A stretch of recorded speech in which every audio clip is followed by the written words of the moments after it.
Pradeep Joshi channel को subscribe करना बिल्कुल फ्री है। सब्सक्राइब करें और इस बेल आइकन को दबाएं हमारे नए वीडियोस सबसे पहले देखने के लिए।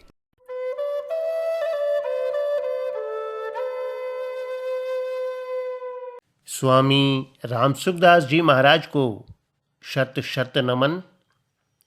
आज का विषय है कर्म किसके लिए। महाराज जी के शब्दों में, आप कृपा करके इस बात को समझने की चेष्टा करें, इसका दुरुपयोग न करें। थोड़ी गहरी बात है। वह यह है कि अपने लिए कुछ करना नहीं है। अपने का अर्थ है स्वयं, अर्थात परमात्मा का अंश चेतन स्वयं के लिए करना कुछ नहीं है। करना जितना होता है वह सब प्रकृति के संबंध से होता है। प्रकृति के संबंध के बिना करना है ही नहीं।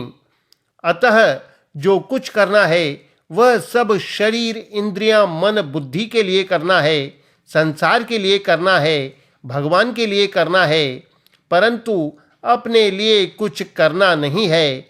यह सार बात है। हम जो भी कर्म करते हैं उस कर्म का आरंभ और अंत होता है। जिसका आरंभ और अंत होता है उसके साथ हमारा संबंध नहीं है, क्योंकि स्वयं का आरंभ और अंत नहीं होता।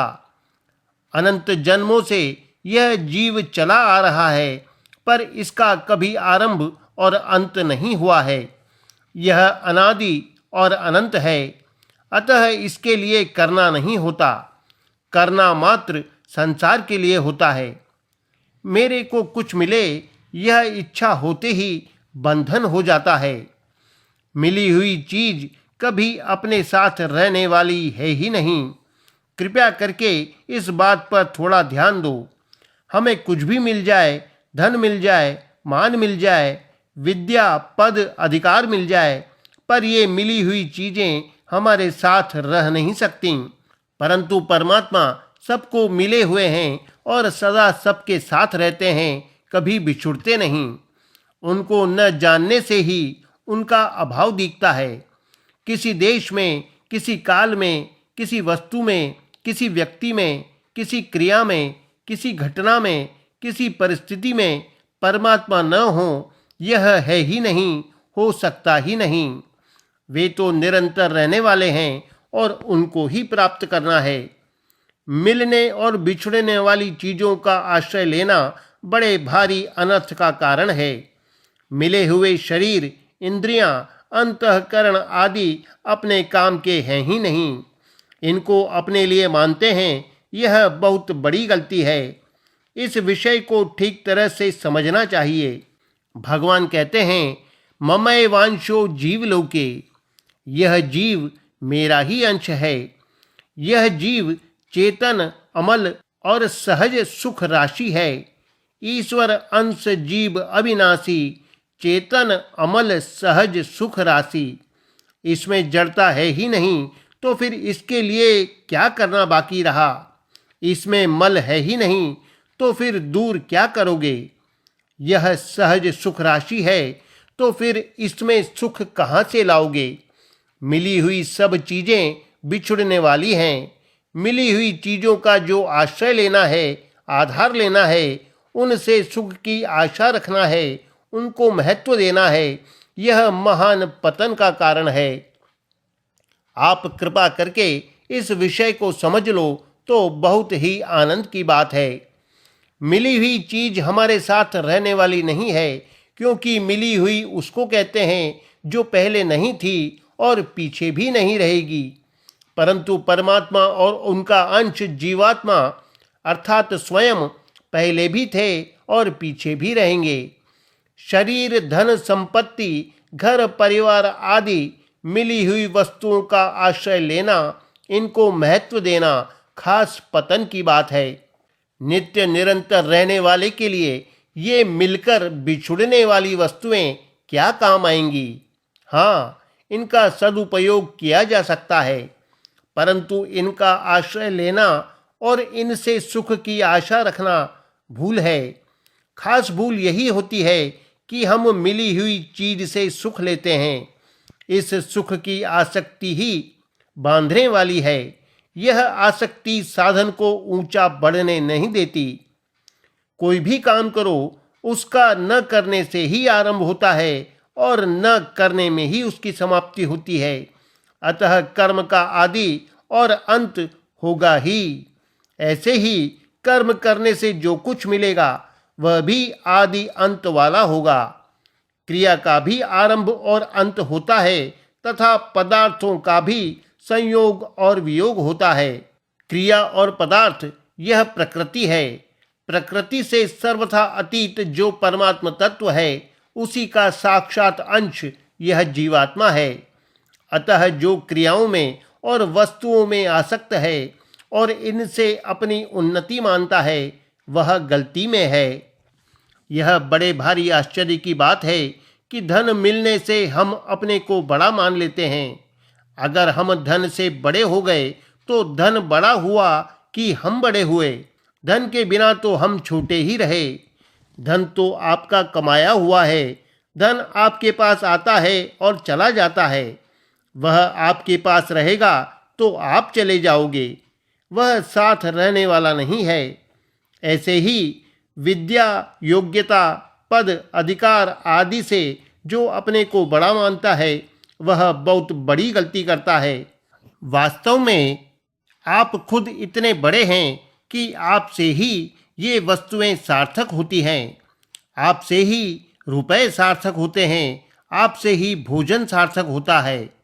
आपसे ही कपड़े सार्थक होते हैं। संसार की जितनी वस्तुएं हैं वे सब आपसे ही सार्थक होती हैं। आप इन वस्तुओं से अपने को बड़ा मानते हो, यह गलती है। मिली हुई चीज से अपना महत्व समझना, अपने को बड़ा मानना बहुत बड़ी गलती है। अगर यह गलती मिट जाए तो समता अपने आप आ जाएगी, क्योंकि समता में हमारी स्थिति स्वतः स्वाभाविक है। यह उद्योग साध्य, कृति साध्य नहीं है। करने की आसक्ति को मिटाने के लिए ही कर्म करना है, कुछ पाने के लिए नहीं। हमारा मान हुआ तो उसमें हम राजी हो गए और अपमान हुआ तो हम नाराज हो गए। थोड़ा गहरा विचार करो कि मान होने से हमें मिल क्या गया और अपमान होने से हमारी हानि क्या हो गई। आने जाने वाली वस्तु से आपको कोई हानि लाभ नहीं होता। अनादिकाल से कई सर्ग प्रलय, महासर्ग, महाप्रलय हुए, पर आप स्वयं वे के वे ही रहे। भूत ग्रामः स एवायम। ऐसे निरंतर रहने वाले आपको मान मिल गया तो क्या हुआ और अपमान मिल गया तो क्या हुआ। धन मिल गया तो क्या हुआ और धन चला गया तो क्या हुआ। शरीर मिल गया तो क्या हुआ और शरीर चला गया तो क्या हो गया। बीमारी आ गई तो क्या हो गया और बीमारी चली गई तो क्या हो गया।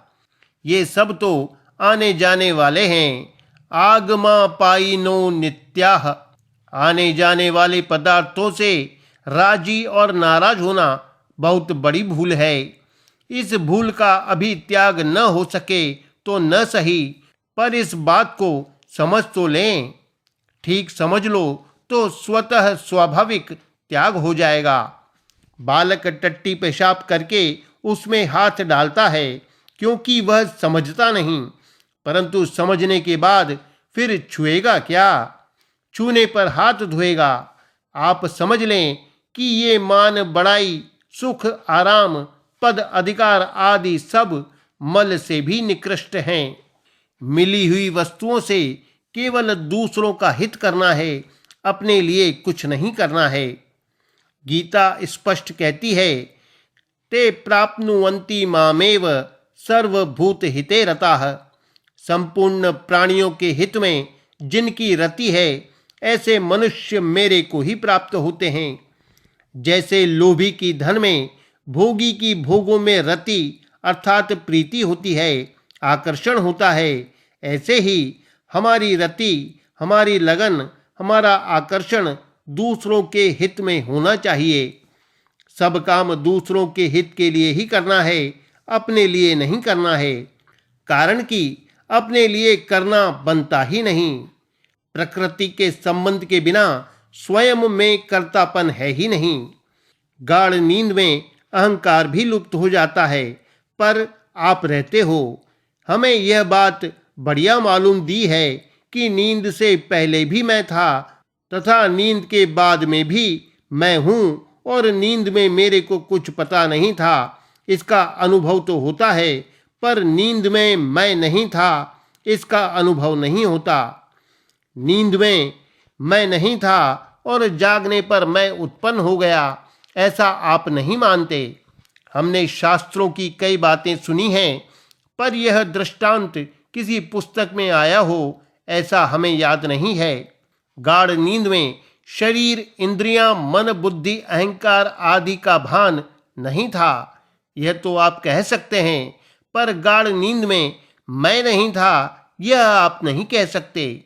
अपनी सत्ता का अनुभव करने के लिए यह युक्ति बहुत बढ़िया है। गाढ़ नींद में मेरे को कुछ भी पता नहीं था, तो कुछ भी पता नहीं था, इसका तो पता था ना। तात्पर्य है कि उस समय में भी आप थे। ऐसे नित्य निरंतर रहने वाले आपको आने जाने वाली वस्तु क्या निहाल करेगी। जो आया है वह जाएगा ही, जिसका संयोग हुआ है उसका वियोग होगा ही। उसमें राजी नाराज होगे तो अपने कल्याण से वंचित रह जाओगे, इसके सिवाय और कुछ नहीं होने का है। हमने एक कहानी सुनी है। एक मकान में गुरु और चेला रहते थे। एक दिन मकान के भीतर एक कुत्ता आ गया। चेला बोला कि महाराज, मकान में कुत्ता आ गया, क्या करूं? गुरु ने कहा कि किवाड़ बंद कर दो, क्योंकि उसको यहाँ तो कुछ मिलेगा नहीं और दूसरी जगह जा सकेगा नहीं। अपने पास कुछ है नहीं तो खाएगा क्या, और मकान के भीतर बंद होने से दूसरों को तंग करेगा नहीं, अतः किवाड़ बंद कर दो। इसी तरह संसार में जाते ही किवाड़ बंद हो जाता है। तात्पर्य है कि जैसे कुत्ता कुछ खाने के लिए घर में गया तो वहाँ भी कुछ नहीं मिला, और घर के भीतर बंद हो जाने से बाहर भी नहीं जा सका, तो वह दोनों तरफ से रीता रह गया।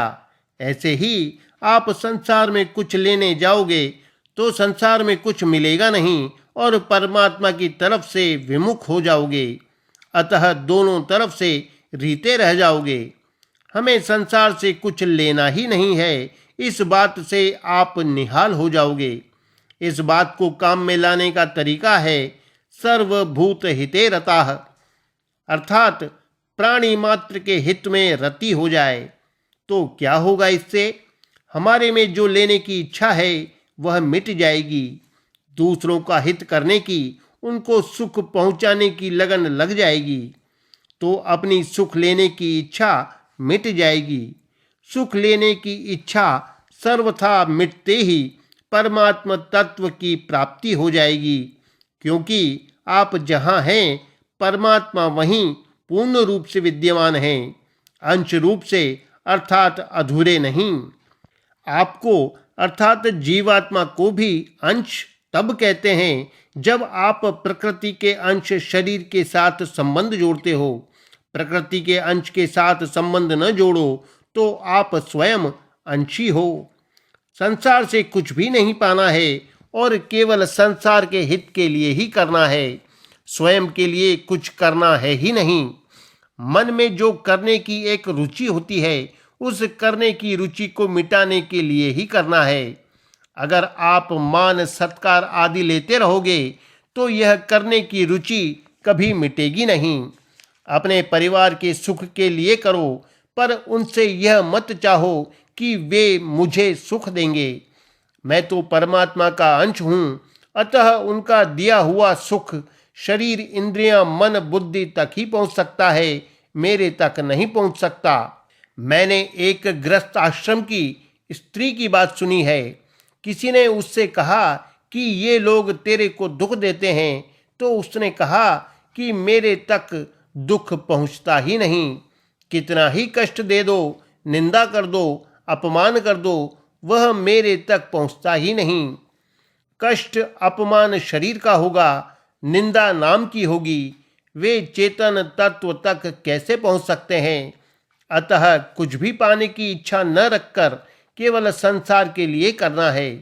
केवल संसार के लिए करने से आत्मज्ञान हो जाएगा, बोध हो जाएगा।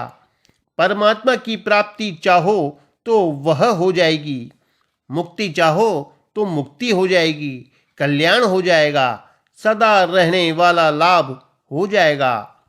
आपको शरीर, विद्या, बुद्धि, योग्यता आदि जो कुछ भी मिला है वह सब का सब संसार से मिला है। संसार से मिले हुए को बिना शर्त संसार के भेंट कर दो। आप परमात्मा के अंश हो, अतः आप परमात्मा के शरण हो जाओ। उत्पन्न और नष्ट होने वाले के शरण मत हो, उसका आश्रय मत लो। गोस्वामी जी महाराज कहते हैं, एक भरोसो एक बल, एक आस विश्वास, एक राम घन श्याम हित, चातक तुलसीदास।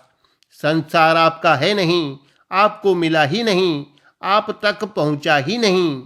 ऐसे संसार की आशा, विश्वास, भरोसा रखना ही जीव की जड़ता है, मूर्खता है। यह बिनती रघुबीर गुसाई, और आस विश्वास भरोसो, हरि जीव जड़ताई। भगवान से प्रार्थना करो तो जड़ता मिट जाए, अथवा केवल दूसरों के हित के लिए कर्म करो तो जड़ता मिट जाए। शरीर, इंद्रियां, मन, बुद्धि, योग्यता आदि सब संसार के लिए हैं, अपने लिए हैं ही नहीं। उत्पन्न और नष्ट होने वाली चीज अनुत्पन्न तत्व के लिए क्या काम आएगी? थोड़ा विचार करो आप। यह जीव परमात्मा का अंश है, चेतन है, अमल है, सहज सुख राशि है, अविनाशी है, तो इसके लिए जड़ विनाशी चीज कैसे काम आएगी? विनाशी चीज तो विनाशी संसार के हित के लिए, सुख के लिए, आराम के लिए, खर्च करने के लिए मिली है। उसको आप अपने लिए मानो तो आप जरूर फंस जाओगे, इसमें किंचन मात्र भी संदेह नहीं है। मान बढ़ाई मिलने से आप राजी हो गए, यह कितना बड़ा अंधेरा है। कारण कि जो मिला है वह बिछुड़ जाएगा, रहेगा नहीं। शरीर को अपना मान लिया तो अब सब बीमारियां आएंगी, क्योंकि मूल में भूल हो गई। जोड़ लगाते समय पहली पंक्ति के जोड़ में ही भूल हो जाए और आगे की पंक्तियों में बड़ी सावधानी से जोड़ लगाया जाए तो क्या वह जोड़ सही हो जाएगा? आरंभ में ही भूल हो जाए तो फिर आगे भूल ही भूल होगी। एक कहानी याद आ गई। एक आदमी को ऊंट पर चढ़ाया और कहा कि कहीं जाने से पहले हमारा ऊंट 3 बार कूदेगा, अतः सावधान रहना। उसने कहा कि मैं तो पहले में ही कूद जाऊंगा, 2 बार कूदना बच जाएगा। अगर पहले में ही भूल हो गई तो फिर भूल ही भूल होगी। इसलिए पहले में ही भूल मत करो। शरीर को अपना मत मानो और उसके द्वारा सबकी सेवा करो, हित करो।